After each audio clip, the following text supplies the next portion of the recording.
Now we see the searing staccato of history stopped, the trajectory of mass death interrupted by two great nations, the United States and Israel, or more precisely, the Churchills of our time, Donald Trump and Bibi Netanyahu. Operation Epic Fury went on to sink the entire lead fleet of the Iranian Navy, wherever they were located, all the way to Sri Lanka. And yes, a U.S. submarine launched a torpedo for the first time since World War II. And now, The Edwin Black Show.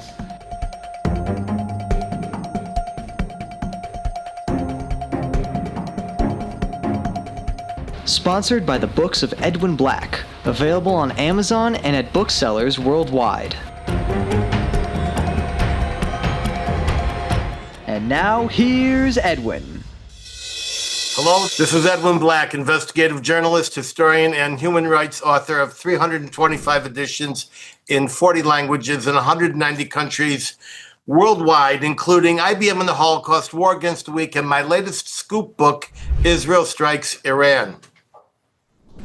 Ours is a show for opinion makers and decision makers, not mass clicks. You can subscribe for alerts at theedwinblackshow.com. And if you want to support our work, we need your assistance. Please visit theedwinblackshow.com/support. Your help, big or small, assures our complete and utter intellectual and uncensored journalistic independence.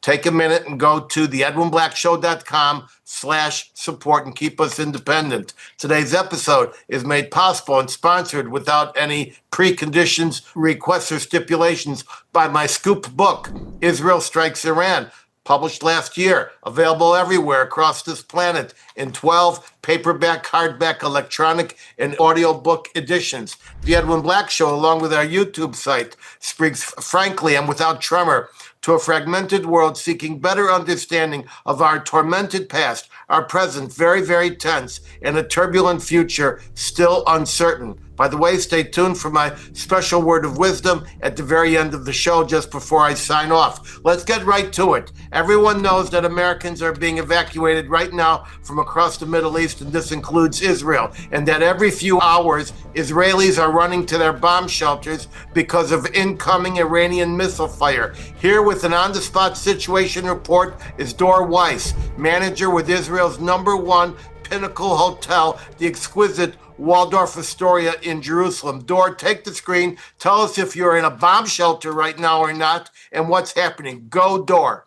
Hi, Edwin. Hi, everyone. So not in a bomb shelter at the moment, but I have visited there for twice in the past 5 or 6 hours. Actually, our guests here, we keep them safe as well. Safe rooms are ready. Although most of our guests already checked out, we still have guests that just can't reach their destinations back home. So we still keep and we host them. Unfortunately, this is a bad time for hospitality again in Israel. Just in the past few days, we lost more than $1 million of future business, which is devastating to our industry and to the hotel. But we already know the drill. So what we did already is sending our team members, some of them, or the majority of them, to unpaid leave, keeping only the essentials. Our occupancy rate dropped dramatically, so we're keeping around 50 rooms per day, give or take. In the weekends is a bit more. Focus is mainly the Israeli market now, as we know that guests are seeking also a shelter or a safe place to be in. Third of the Israelis have no shelters around them. That's a major issue here. Regarding Passover, so Passover is coming. One of the big holidays here in Jerusalem is currently at big risk. I know that Americans are currently holding their bookings. They don't know if they're going to have flights or not. That's a huge risk as well. But we've decided to keep the hotel open for Passover as well and do all the hachsharot and make sure that the hotel is kosher for Passover. For all our guests and for everyone who wants to stay with us, we'll get a kosher meal and a kosher bedroom as well. As you know, Edwin, we have some conferences right after Passover. One of them is a huge conference of the JNS that you're supposed to be one of them coming, and we hope to host you and everyone here at the hotel as well. But the recovery is pretty there. I mean, we know how to get to recovery. We've done it in the past. We hope that the recovery will be fast and the war will end fast and we can just get back to normal and don't hear about any wars for the next 20 or 30 years come. Well, Dor, thank you for telling us that. And yes, there is a major conference planned, a summit, the JNS Policy Summit, and I'm one of the planners. And I can tell you that 3 hours ago, we had a Zoom meeting of all the top planners, and we all assured ourselves that we're coming to Israel next month. We're going to have our conference, and I personally plan to get there, even if I have to canoe from Cyprus. So please keep my pillow fluffed and my room ready. Okay. Will do, Edwin. We're looking forward to seeing you. For a long time, we haven't seen each other, and looking forward to hosting you again at the hotel. Well, feel free to stick around for the entire show, although I know you're busy. Now, ladies and gentlemen, as we all know, we're at war with Iran. Several top experts are with us today for their special explanations of what is happening and may soon happen. So I will focus on what did not happen and other key factors to this widening war. Yes, what did not happen? Our European allies did not happen. Knowing that Iran openly plans to destroy millions of people with nuclear bombs, knowing that Iran has been building a massive offensive intercontinental ballistic missile and hypersonic missile capability capable of reaching all of Europe and from space anywhere in the United States, this to protect its nuclear plan, the entire EU failed to join us in dismantling this clear and present danger. Remember, imminent threat with nuclear weapons does not mean wait for the mushroom cloud. It's when the shouts of death to America lead to 90% highly enriched uranium and missiles to deliver it that we need to take action. Just imagine what would have happened if we had confronted Hitler in the 1930s instead of the 1940s. Millions of lives worldwide would have been saved. But what did Europe do?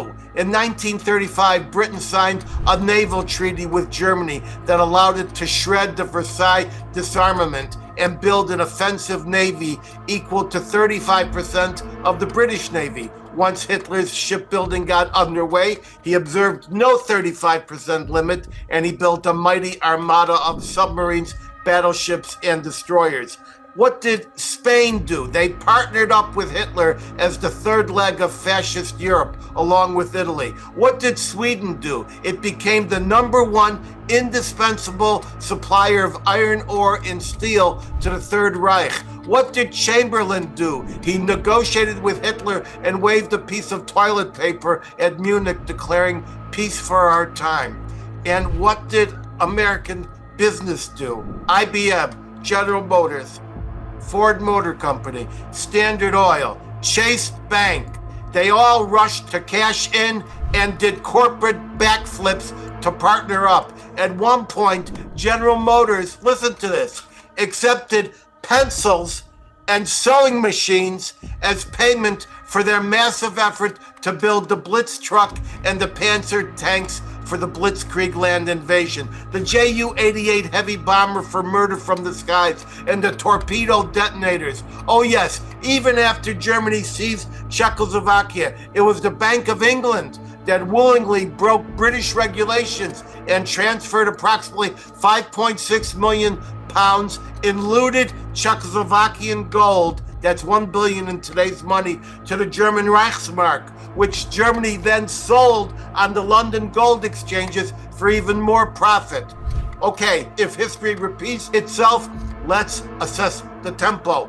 We see a world rushing to its own destruction. We see the Israel hater-in-chief, Barack Obama, create a mechanism that did not forbid a nuclear bomb for Iran, but actually guarantee a bomb if Iran just waited 10 or 15 years, which is now, today, this minute. He backed it up by smuggling $400 million in cold cash on pallets, part of a $1.7 billion funding agreement to Iran. Then, get this, on December 28th, 2015, when Iran pretended to comply by sending 12 tons of uranium out of the country to Russia, no problem, because within 24 hours, Obama faked out the world by arranging for Norway to finance and transport 5 times as much uranium yellow cake from Russian satellite Kazakhstan directly south across to Iran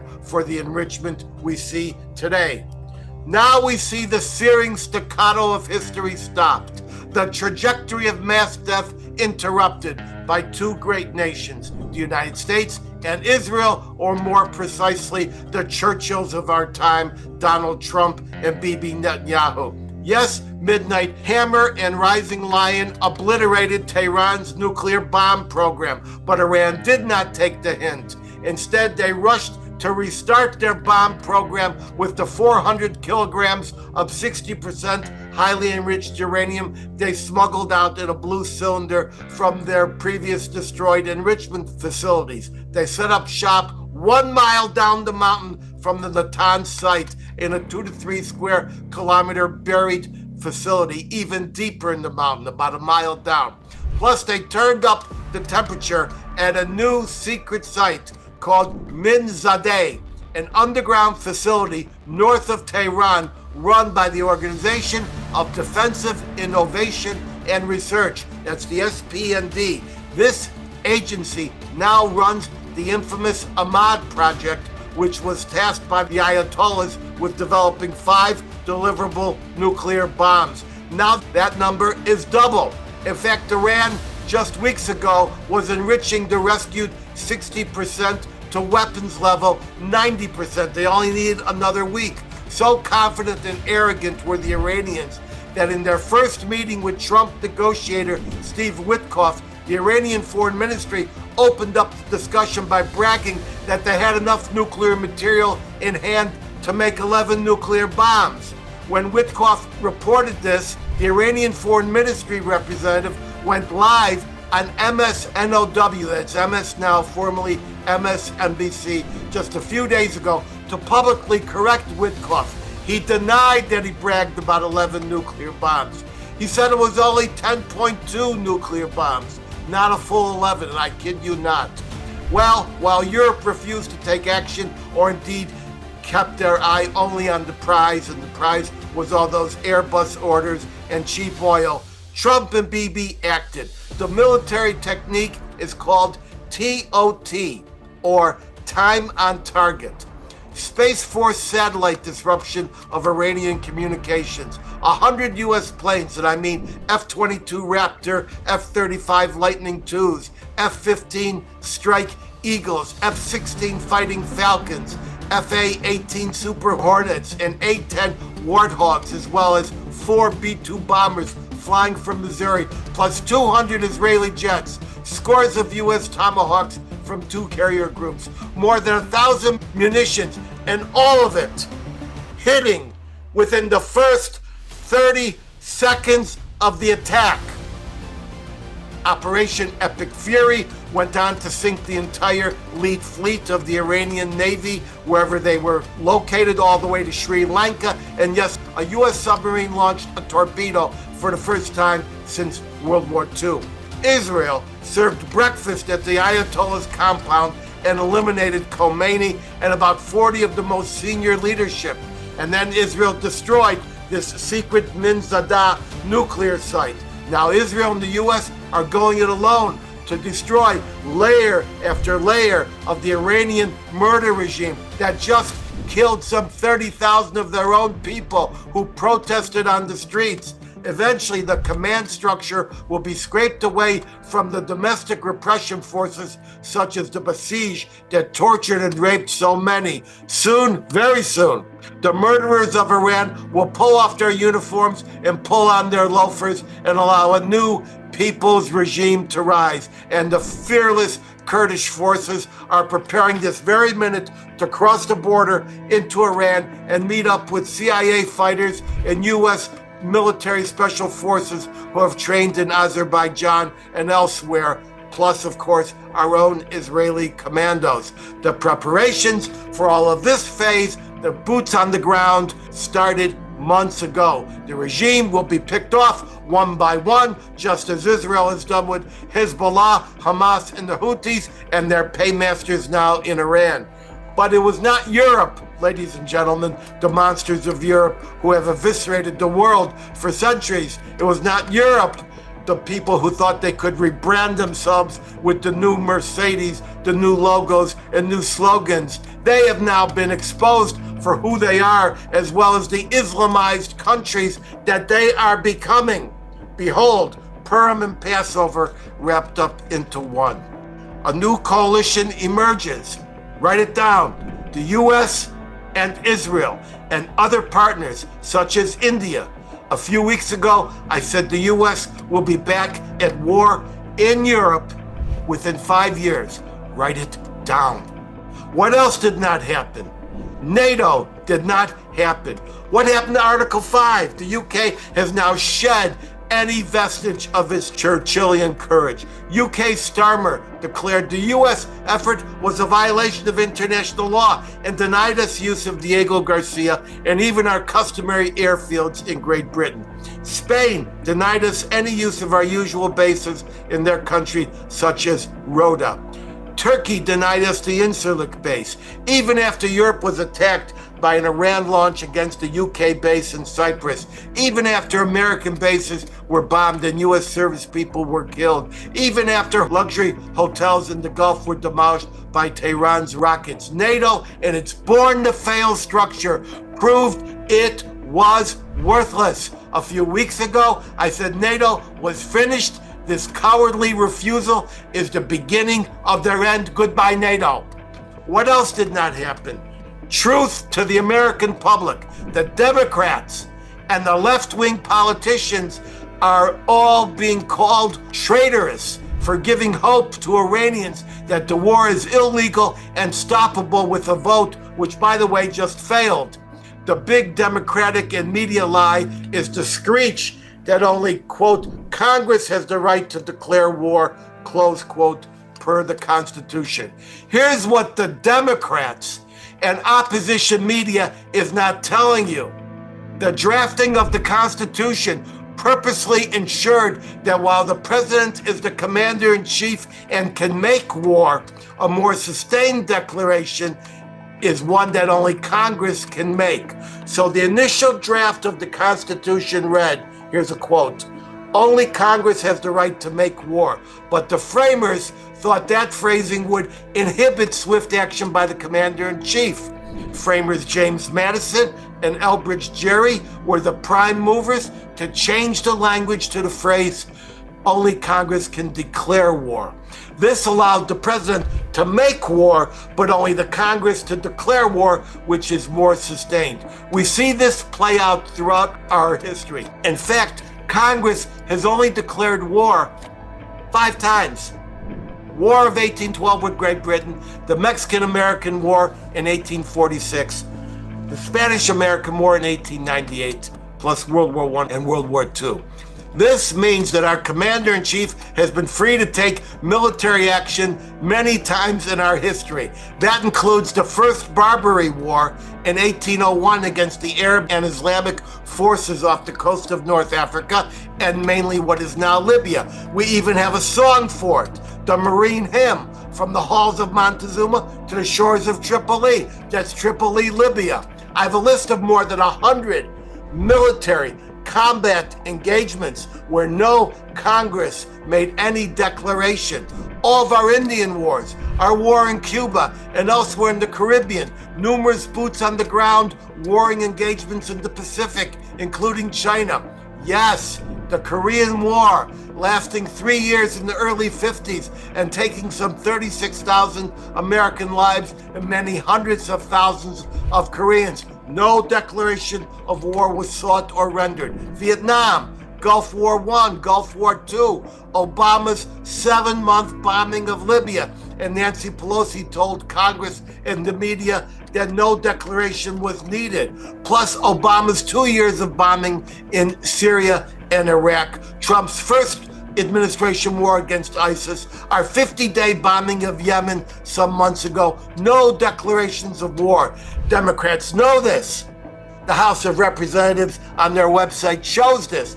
Democrats lie, and the media helps them because not everybody knows what I just told you. Hundreds of military engagements and only 5 actual declarations, because the Constitution specifically endowed the commander and only the commander to make war, the power to make war, and only the Congress with the power to declare it. This is a check and balance. As usual, I left out 99% of everything I needed to say, but I confidently turned the camera over to one of the world's most informed and astute Mideast analysts who will open our eyes in a quite dramatic fashion. Yossie Hollander, please take the screen. Thank you, Ed. That was enlightening as always. I think what most people don't understand, this war is a result of technology. And I'll explain what I say right now. There's new war technology, it's drones, and huge amount of missiles. We can see the effect of it in Ukraine, where 1,000 Russian soldiers are killed every day and 500 Ukrainians. If Iran would be allowed to amass a large amount of missiles and a large amount of drones, they could basically overwhelm defense systems in the Gulf, completely control world energy supply, and basically guarantee that they can create a nuclear bomb and dominate the world they want to do. And they will use their nuclear bomb. There's no doubt. So there's really no choice. Just for people to understand how close it is to the US. So most people didn't notice in Venezuela, when we actually captured Maduro, there were a few other activities. And one of the other activity was bombing of an Iranian drone factory in Venezuela. So basically the Iranians were building drone capabilities 2-hour flight from the USA. And they're not doing this for peaceful means, if anybody think about that. So we are heading the Iranians directly. There's, of course, their attempts to murder the president. There's all kinds of their ability to kill and maim people, which they've already done throughout the world. But most importantly, they are looking to build a nuclear bomb. And they could build it if we just let go. And they could build it 2-3 weeks every time. We let go, they'll finish building the bomb somewhere on the ground. Unless we can take away from them all the 400 kilograms of enriched uranium, we will never be safe. And they can enrich again and again and again. They'll try again. I don't have to try a lot, because one success is enough for them. One dirty bomb in the port of New York will be enough. And what we need to do right now is not bomb them and reduce their capabilities. This is actually a war that has to end with regime change. I know the US administration doesn't like to call it what it is, but there's no other choice. In theory, we can run that same war every 6 to 18 months, but that will be, of course, expensive, devastating. We don't know what administration will be at that point, and we don't know what technology they will be deployed. And by them, because they will learn as well. But most importantly, they may already have a nuclear bomb by that time. So we really have no choice. This war has one and one only target: to replace the regime. And the real question is, do we need to have many boots on the ground for that? And I don't think so. We didn't have a lot of boots on the ground at all during the Afghanistan takeover. We actually activated the local entities with external support from us. I think we can do that in Iran as well. I think that has been going on for some time, but we have to stay on it. We have to keep bombing and keep weakening the forces of the regime, IRGC, the militias, etc. And if we successful in that, enough Iranians, like 92% of them, hate the regime. Some of them are already armed by us, more will be. And I think this could happen within the next month or two.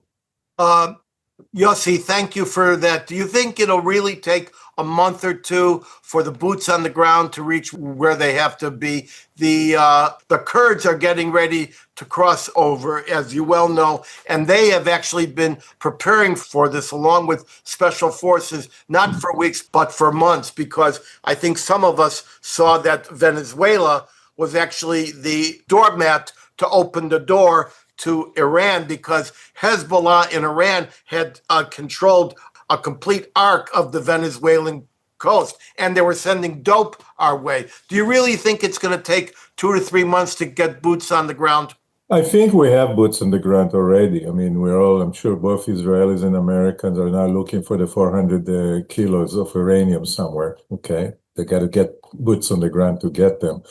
I think we had some indication of that because there was an airplane shot in southern Iran, and the pilot was rescued by American and Israeli forces on the ground. Okay. So I guess they're already there if they were there, if he was rescued. I think that it takes time to weaken the infrastructure. This is a large country, 90 million people, huge area, okay? It's going to take a while to eliminate a lot of the infrastructure, the tanks, the armored vehicles, etc. You have to weaken the regime enough so militias that are less armed can take over. I think we will start seeing it when first remote provinces start to rebel and take over. But we have to weaken the regime way more, and that's going to take, I believe, a little bit more time than people believe.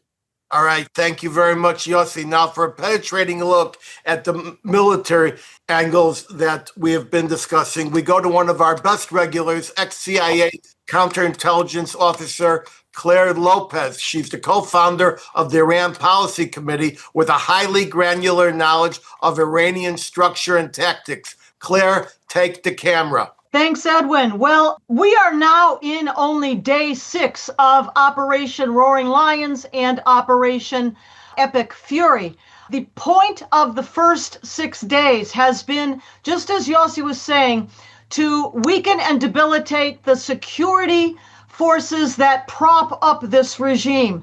That means taking out command and control. It means taking out leadership. We've seen that happen across the IRGC, Islamic Revolutionary Guard Corps, Quds Force Basij, also the police, national police in every one of the 31 provinces across the country.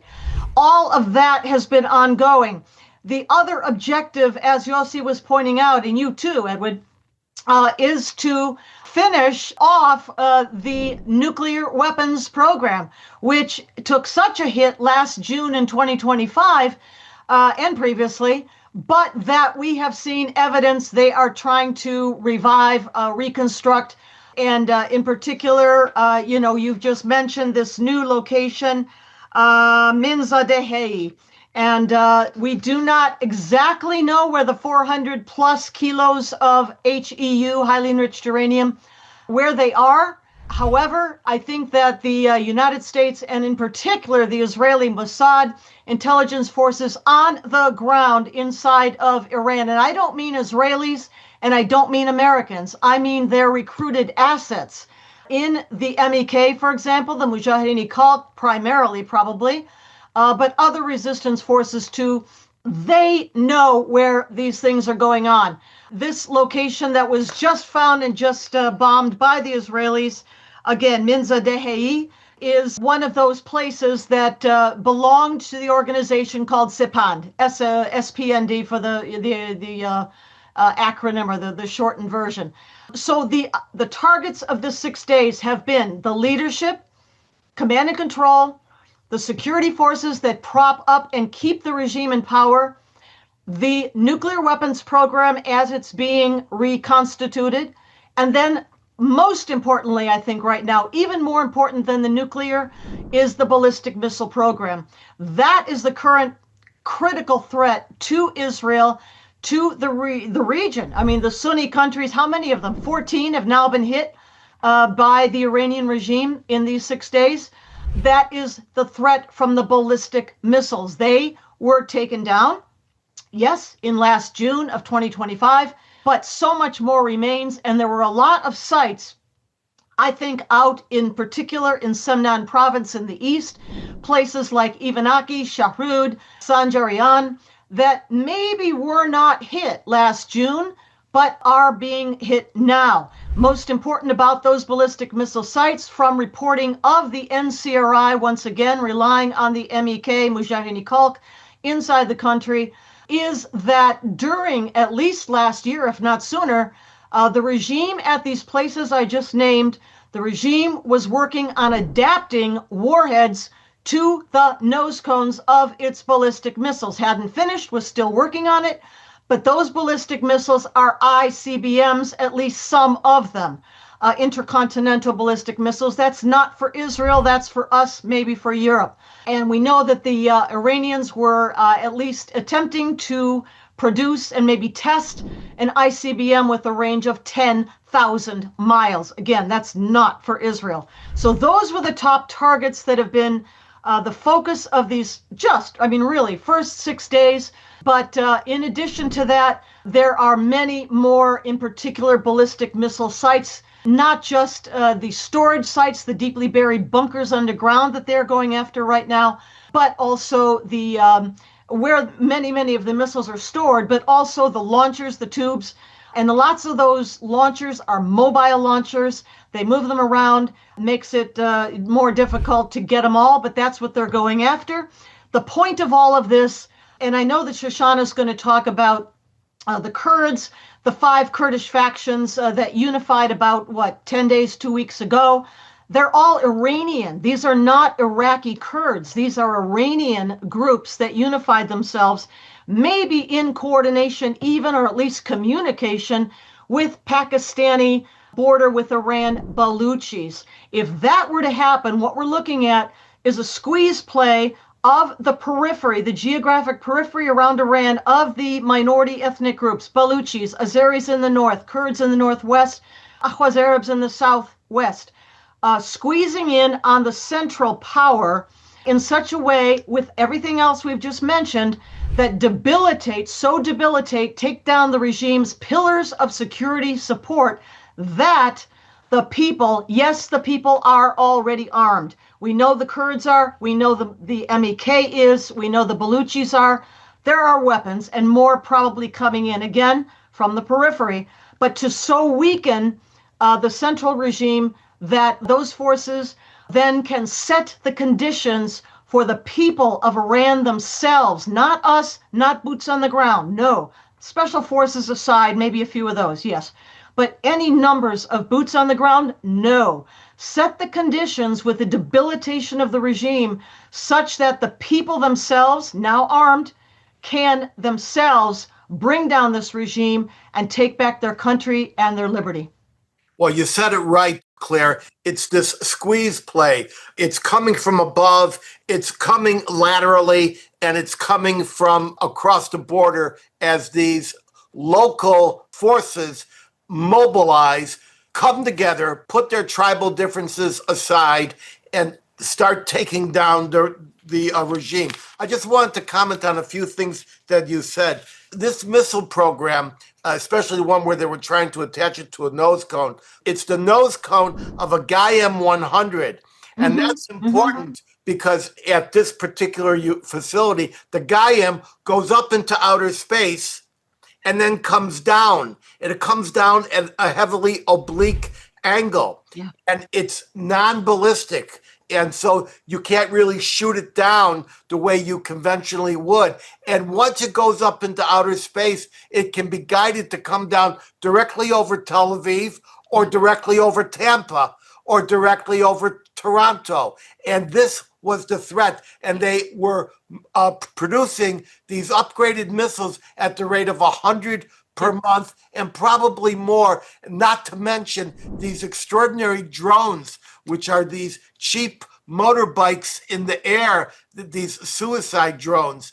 But we're bringing out helicopters to take them down, and we've deployed the laser beam. The Iron Beam is now taking them down. I believe the Iron Beam is being mobilized into Lebanon so that they're closer, because the Iron Beam only has a 7-mile reach. You mentioned, did you want to comment? Yeah, I was just going to say that the Al-Ghaim, I think it's important to note, is based on a North Korean model fractional orbital bombardment system that the Iranians got from North Korea initially.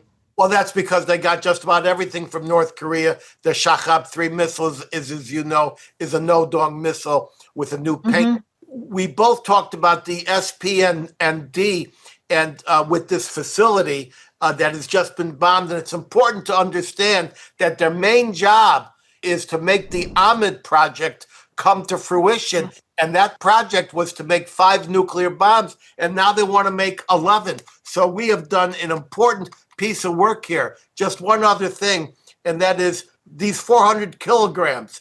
It's true that in order to make these 400 kilograms into a core that goes into a missile with miniaturization, they have to enrich it.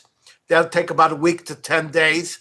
That they need to then smelt it and then to mold it in 2 separate laboratory operations, clinical conditions. But if they just want to make one big enough to fit into a Volkswagen van, they can put that into one of their many container ships and they can explode it off the coast of Tel Aviv, off the coast of London, off the coast of Los Angeles, off the coast of New York.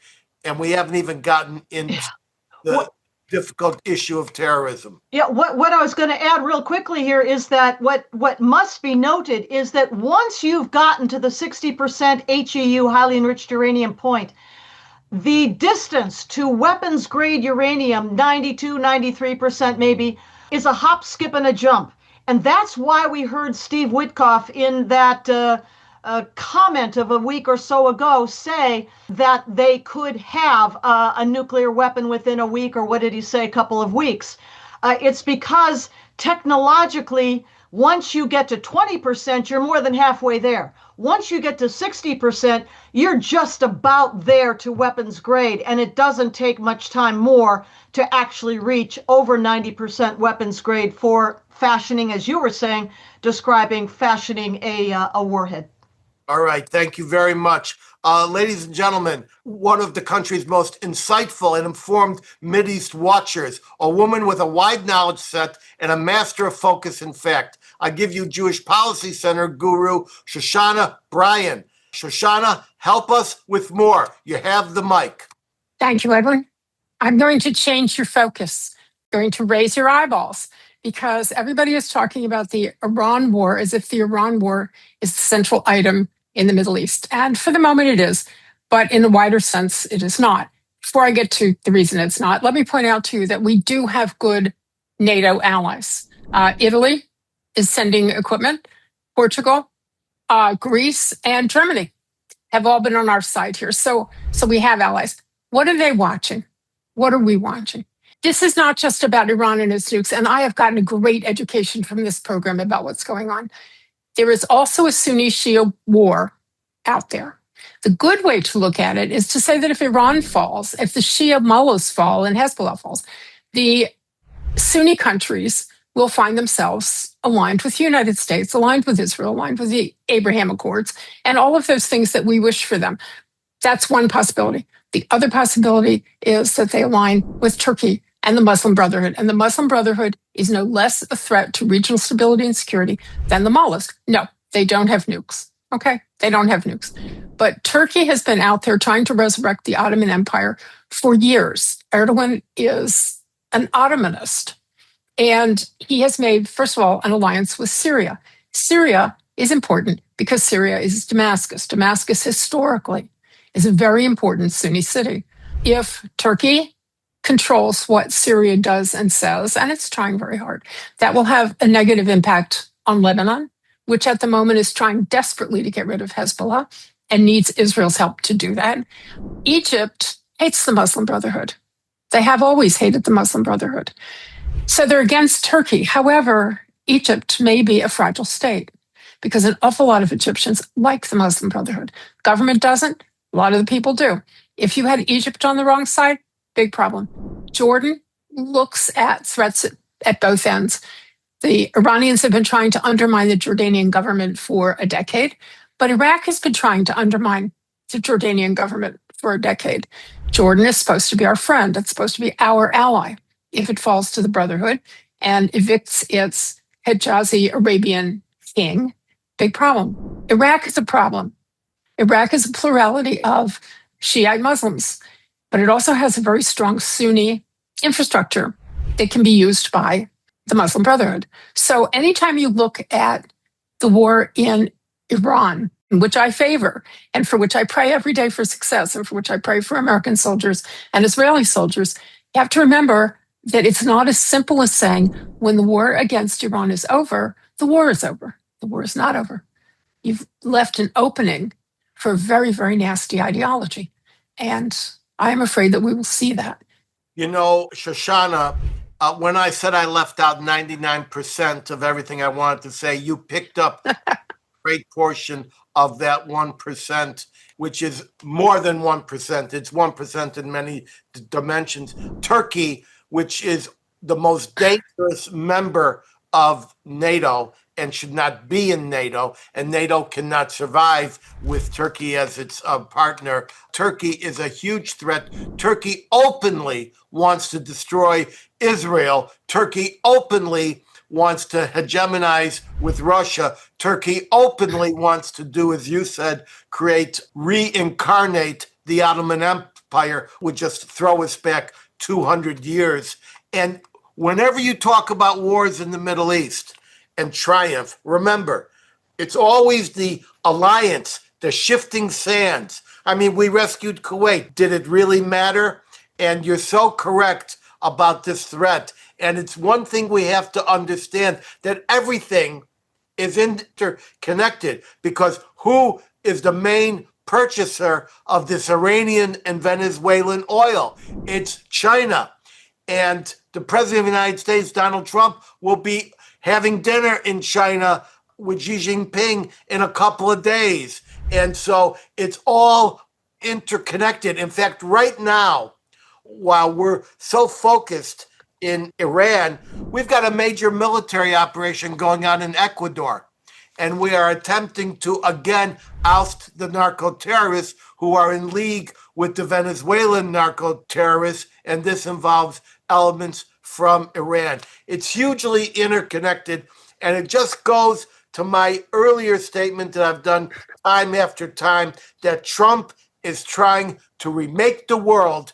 And that seems to be happening. And I join you in praying for the forces that we have, even though Hakeem Jeffries was chutzpahdik enough to say they will fail. And now, ladies and gentlemen, we're fortunate to share the highly granulated experience of a man who knows the politics of the region, the politics of the United States, the facts on the ground, and the people in the key offices down the street from Azerbaijan to Israel to Saudi Arabia and beyond. I give you my friend, Democratic analyst Josh Block. The screen is yours, Josh. Thank you, Edwin. And I want to thank all of our panelists today for their great insights. I first want to just acknowledge and praise the tremendous level of coordination we're seeing between the United States and Israel.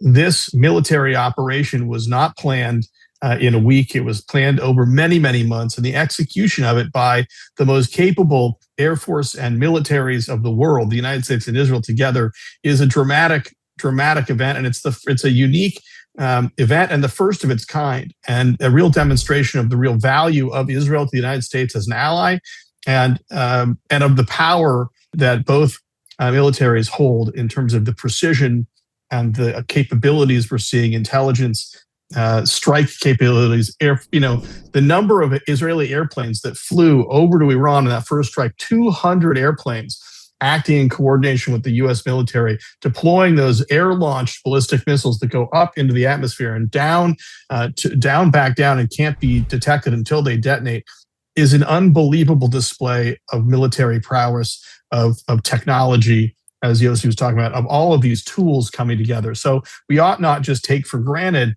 what we're seeing in terms of the cooperation between these two powerful militaries. It's really special to watch. The next thing I want to touch on is something that Yossie got at, which is why it's so important that at the end of this process, there be a different decision-making structure in Iran. Call it regime change, call it whatever you want. It's not going to be, guys, it's not going to be the same as we've seen before. And the reason for that is because their unwillingness in the past to give up on this nuclear project, their nuclear weapons program, is a grave threat to the world. And that's not changing. The conventional weapons threat, we've talked about the missiles and the need to destroy them, we can come back to. But I want to just touch on quickly some of the things that we've learned about what the Iranians were demanding in the nuclear negotiations. This military, this theocratic military dictatorship was demanding in these nuclear negotiations before this all started. We've now learned that not only were the Iranian regime capable of producing IR-6 centrifuges, these are very advanced centrifuges, that they increased their capability to manufacture those centrifuges. They reconstituted it and expanded it since the conflict in June. U.S. officials briefing the media on the negotiations made that very clear in their briefing, and those transcripts are now public, that Iran had built up, in their words, the ability to build those IR-6s and even IR-8 centrifuges, as Claire is noting. But they are absolutely able to build those. And so in Pickaxe Mountain, under a mountain, you don't build these facilities under a mountain unless you're trying to build nuclear weapons. You don't demand, as they did in the negotiations, that they continue to be able to enrich up to 20%. And what was interesting is that they made a proposal to the United States. They wouldn't at the last meeting let us keep this document, the 7-page document, but it wasn't just a 7-page document. It had a single-page addendum. And that addendum was Iran's, where they were demanding a 10-year plan for expanding their enrichment capabilities. And they insisted that they be able to enrich up to 20% using IR-6 centrifuges, or IR-8s perhaps, but they demanded to be able to enrich 20% to feed their research reactor and a larger infrastructure of nuclear facilities that would have required 5,000 IR-6 centrifuges. That's what they were demanding in these negotiations. There was not a question of give up the uranium. They told us, as you mentioned, that we have enough material for 11 bombs. Every meeting started with we have it, and we're not giving it up. And then they went on to demand the ability to enrich using 5,000 advanced centrifuges. So this was not a regime that was approaching anything of a compromise.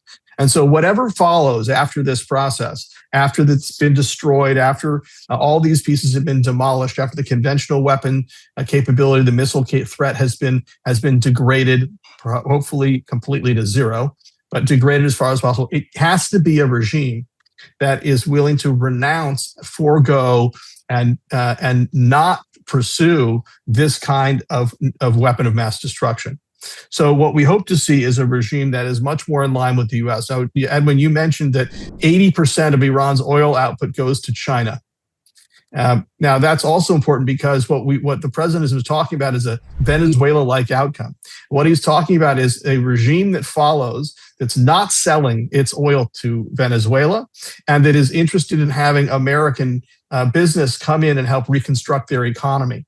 So that also needs to be part of, and we hope will be part of whatever comes next. A regime that wants to have a positive relationship with the United States, its allies, with Israel, and rebuild an economy that serves its people and doesn't serve America's adversaries. You mentioned Azerbaijan. Of course, it's a place I travel to frequently.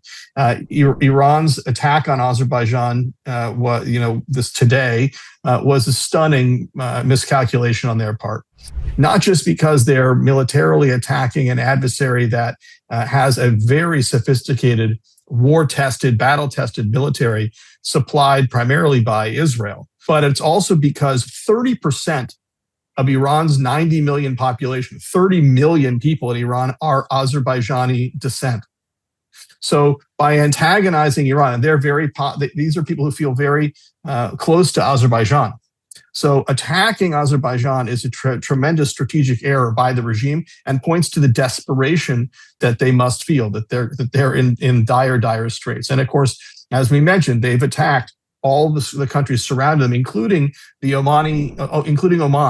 And it was Oman's foreign minister that was doing the regime's work. He was their agent, essentially, coming to Washington the day before this attack, meeting with J.D. Vance, trying to convince him the deal was possible, making public assertions about what they were willing to do, which, by the way, the Iranians the regime rejected and said they wasn't accurate. But we should just pause for a moment to thank him and CBS's Margaret Brennan, who interviewed him on TV, and thank them for doing that interview, because it was that interview that lulled the mullahs to sleep, made them think that, in fact, that they had much more time, and allowed our surprise attack to catch them mid-pita eating breakfast or whatever they were having, tahdig for breakfast, and really surprise them. So while the Omanis were playing this kind of very negative role, from my perspective, they did lull the Iranians to sleep. But what was the reward that the Iranians served up to the Omanis or to the Qataris, who likewise have been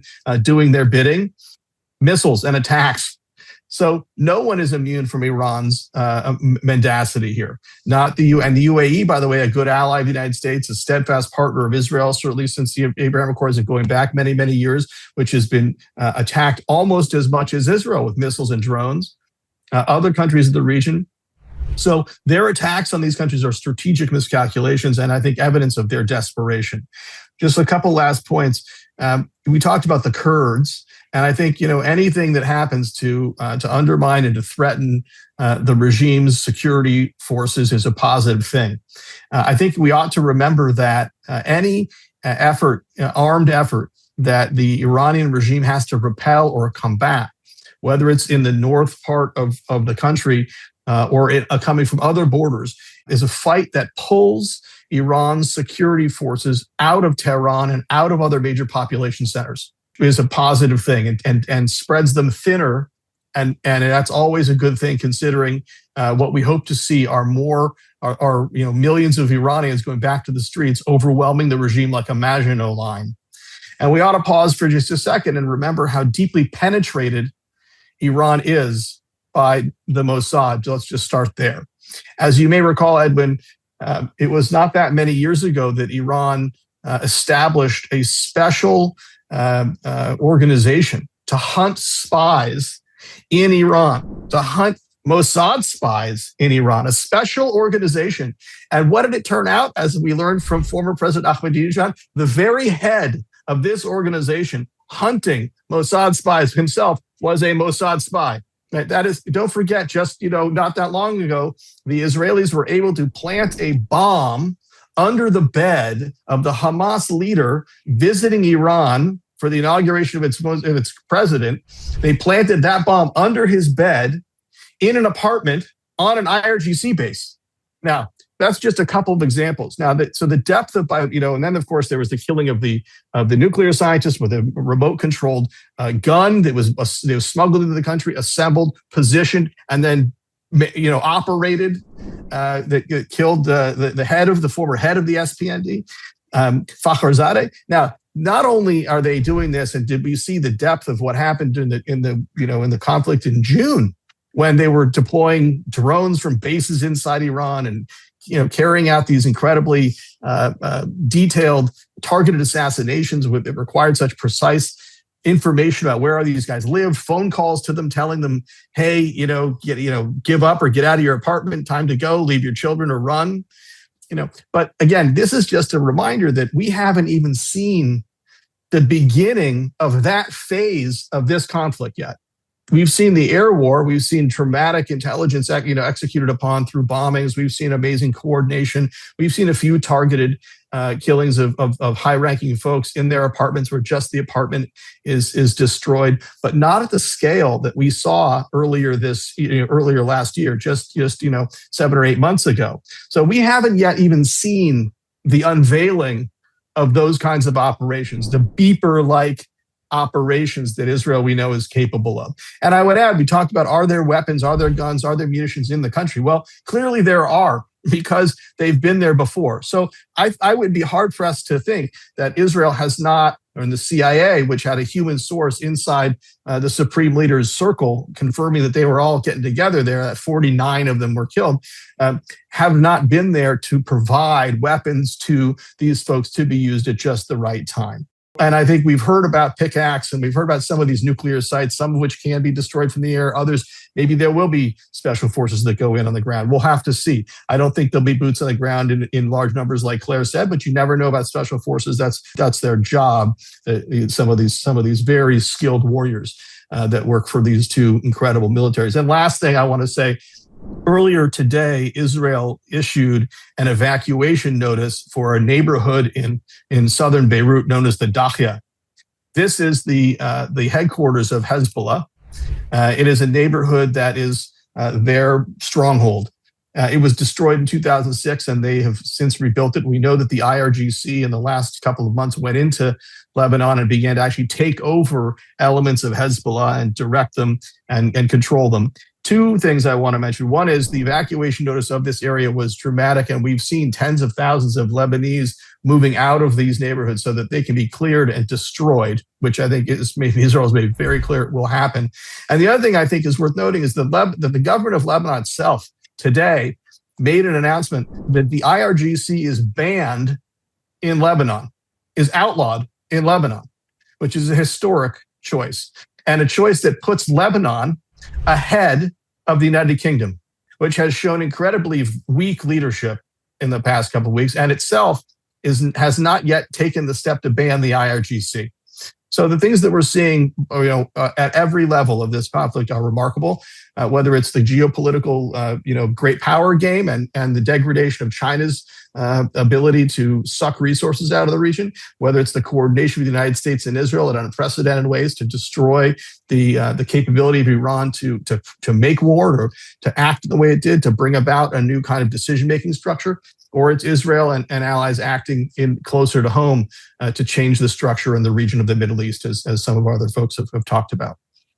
All right, Josh, you've said so much that's so important. I made so many notes, but I can only get to a few, and I'll be rapid. You made an important point that when the boots on the ground from the locals cross the border, the Kurds and even the Azerbaijanis, if they're going to come over, any of these groups, it tends to thin out the security forces in Tehran because now they have to deploy elsewhere. So there's going to be fewer of those guys. And we are continually picking these guys off. The second thing that you talked about was important, and I believe you were the first one to bring it to the attention of my chat group, and that is that we're just now seeing this new phase open up of seizing the television, deploying the SMS messages, telling these guys, we know who you are, we know what you had for breakfast, and you need to stand down,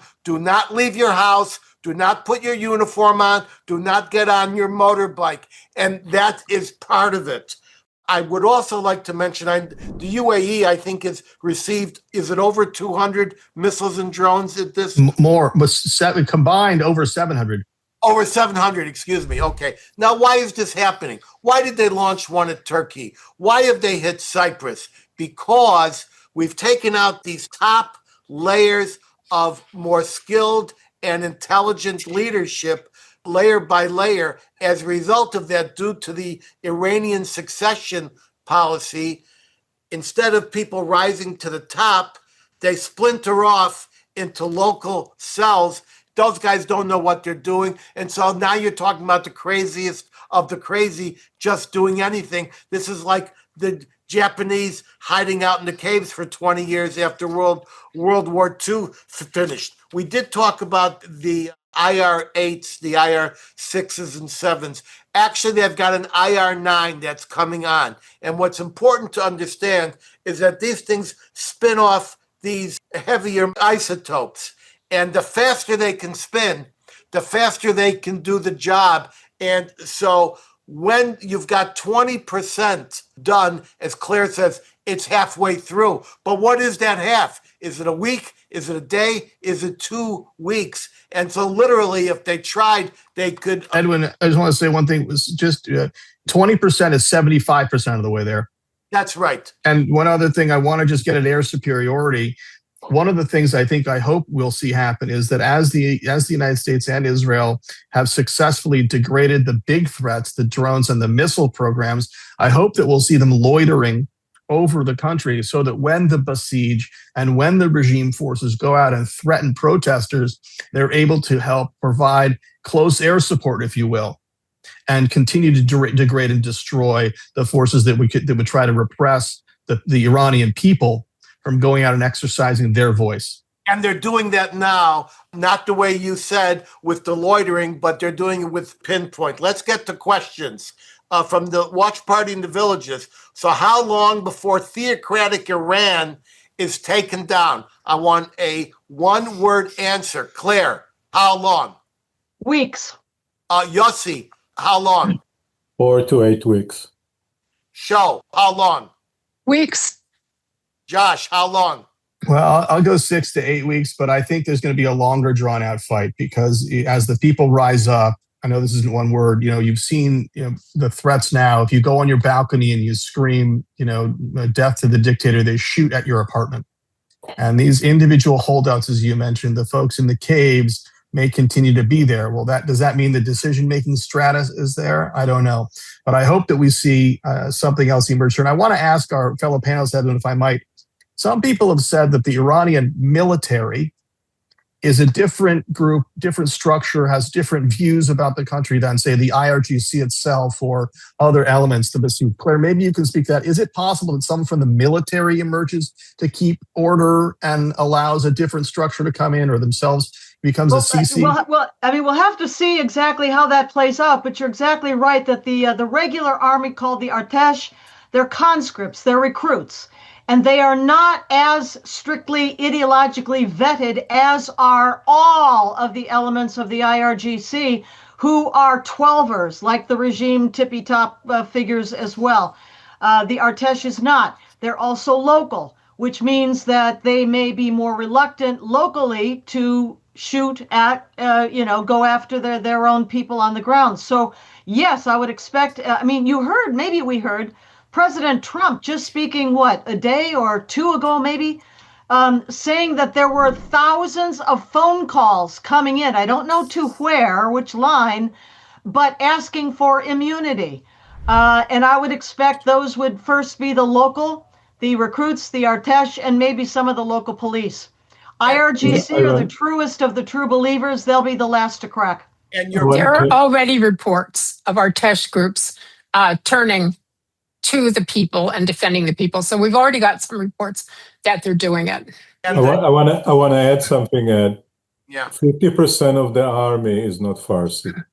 If I was a tactician right now, I would only bomb the equipment of the IRGC and the militia. Yeah. So, and leave the army alone, giving them a clear message of what to do. And there's another element I think we have to consider, and that the Crown Prince may eventually, if they're weakened enough, fly to Iran and can galvanize a lot of people. Well, that is some very good statements have been made. It's important for listeners to understand the IRGC is separate from the military. The IRGC is doctrinaire. And a couple weeks ago, the little Shah said that he had already 68,000 defections. And I do think Claire's disagreeing with me. Totally disagree. All right. He doesn't have these defections? No. Okay. No, there may be them coming from the Artesh, but this will not be the IRGC. Of course, Reza, for many, many years, has talked openly. I've been in the audience personally when he wanted to work with the Pasdaran. He said this over and over again. And only recently now he says, well, maybe we ought to go after the IRGC. We don't know what the guy wants or what he thinks, but he's got no network on the ground at all. Now, it's also true that defections from the IRGC can happen without them going to Reza Pahlavi. So he says they're mine. They defected and they're mine. They may have defected. It's not clear that they're his. And I don't believe that these defections are coming from the Meshuggahs of the IRGC. I think they're coming from the Artesh, the regular army, and the regular police force. Thank you. Maybe. Let's take a question from Newton, Mass. Well, it's where does the Shah of Iran play into all of this? Show. Let's just for 1 second. It is true that we have seen video of people chanting his name. I understand, Claire. I'm not advocating. I'm just saying we have seen that, whether it's him or it's someone else. That what we'll want to see is the people of Iran out in the streets demonstrating, so that they can their voice heard. And if millions of people go into the streets, it'll be very difficult for the regime to kill them all. Well, I don't know. Although they could try. They did take 30,000 down, but I will say this. the little Shah Pahlavi will not govern Iran, but he might be able to lead it and inspire it into the new transition that it takes. Let's go. The absolute worst outcome that we can possibly imagine would be an IRGC takeover of whatever fragments are left of the regime with Reza Pahlavi as their puppet monarch. It's not good. We all agree that would not be good, Claire. But you never know what'll happen. We'll have to see how it plays out. Who shows up to rally the people? Josh, I think you're saying, but it's in the future. Is that the deal? All right, let's go to Newton math, for heaven's sakes. But the guy says, where does the Shah of Iran play into all of this? And I'd like Sho to answer this. Where do you think the Shah of Iran really plays into this, other than as a really well-spoken guy who maybe has no infrastructure on the ground? What do you say? I don't think he has infrastructure. He is well-spoken. He's the one that the media turns to. So you think of him as being really important. But remember, there are many other external Iranian groups, and they want their space as well. Some of them are not as well-spoken in English as Reza Pahlavi, but some of them have resonance in Iran. So I think he's one of many, and he should be treated as one of many. But I see no reason for anyone to think that he's the prince in waiting. You know, if we're going to try to establish what the Iranian people want, it would be a big mistake for the Western media to say, look, he speaks English really nicely, he's good looking, he wears a nice suit, and throw him in there and pretend that he is something that perhaps he is not. I'd hate to see that. And I know Claire would hate to see that. Yeah, no, I'm with you. All right.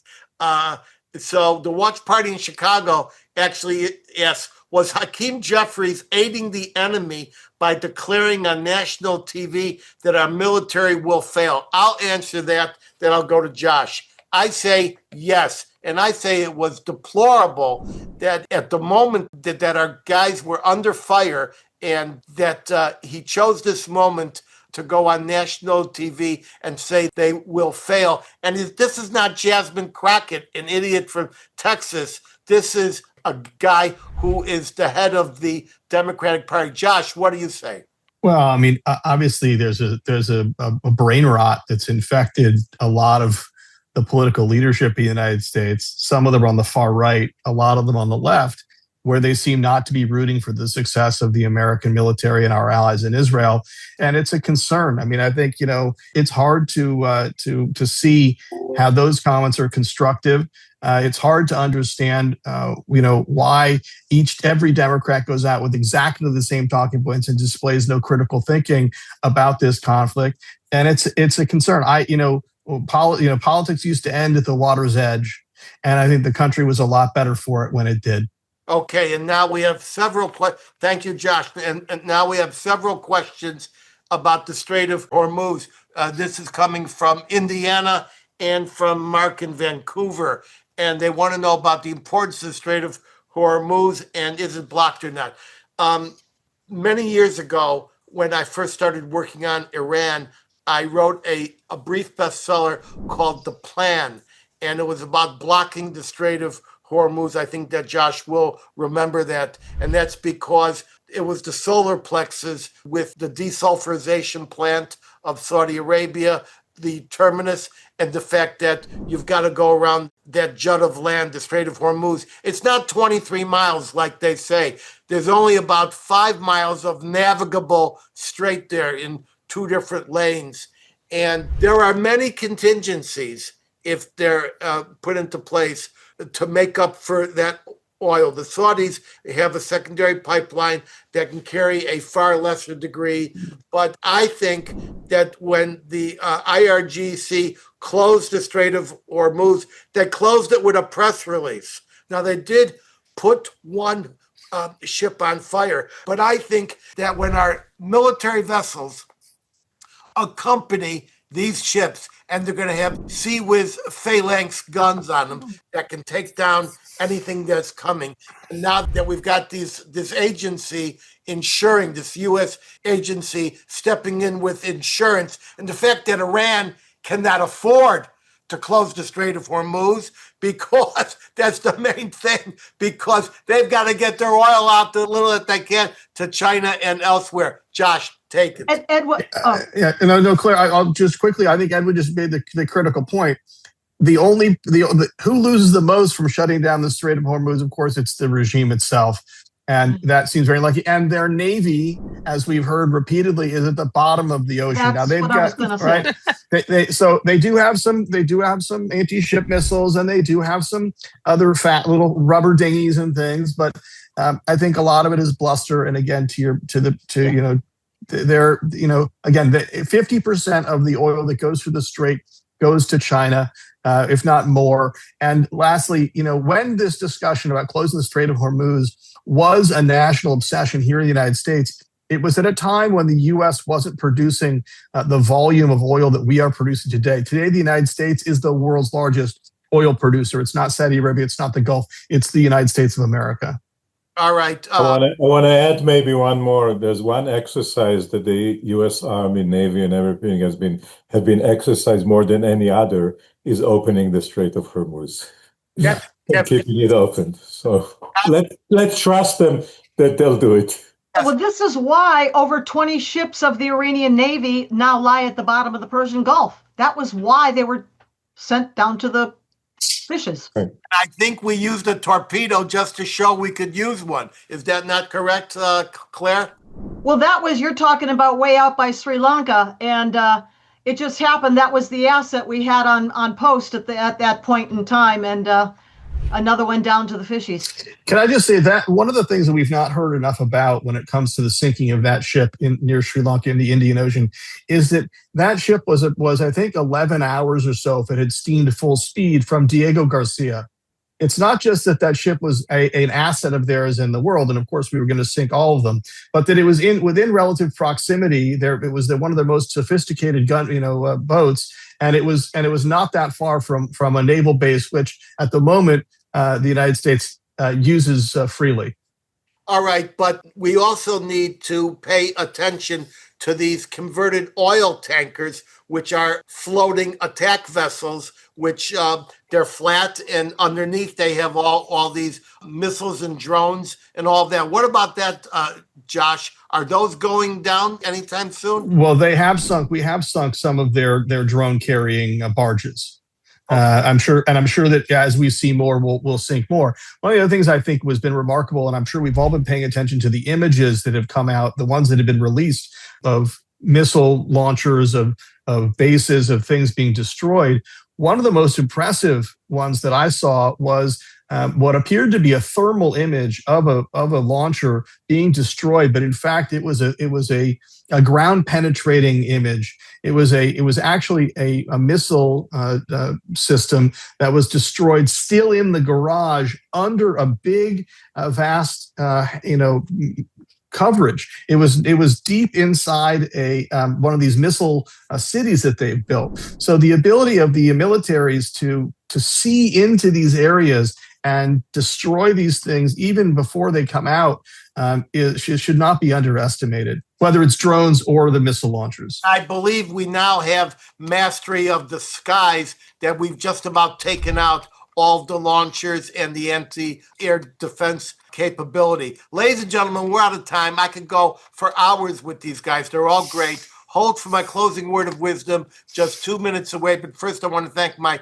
very brilliant guests. First, the brave Dor Weiss, sitting there in Jerusalem, plus Josh Block, Shoshana Bryen, Yossie Hollander, Clare Lopez. Plus, I want to thank my talented international crew, including Richard in the Philippines, Carol in Maryland, Lance in Michigan, Wes in San Francisco, Holly in Nashville, and many others in numerous additional cities around the world. I'll see everyone back here in 2 weeks at 3 p.m. You want to be a friend of the Edwin Black Show? Go to theedwinblackshow.com/support. Keep me independent. You want to hear me in person? Consult my events page at edwinblack.com. Until then, head over to any Barnes & Noble in the USA or any Amazon, Walmart, iTunes, Google Books, Kobo, or Audible.com platform in 190 countries across this roiling, toiling, boiling planet, where you can find any of my 325 book editions, such as IBM and the Holocaust, and my latest, you'll want to read it, Israel Strikes Iran. You want an autographed copy? Hit edwinblack.com, click books. Get access alerts to participate live in future shows at theedwinblackshow.com. You'll see a much enhanced and exquisitely produced version of this show and prior episodes by subscribing to our YouTube channel at The Edwin Black Show. Click the notification button like tens of thousands of others have. Follow me at Edwin Black Book on X as well as Facebook. And now for my closing word of wisdom. If you shake the trees, the world will tremble. I'm zooming out from our nation's capital. Bless all of you and pray for all that is unfolding before our very eyes.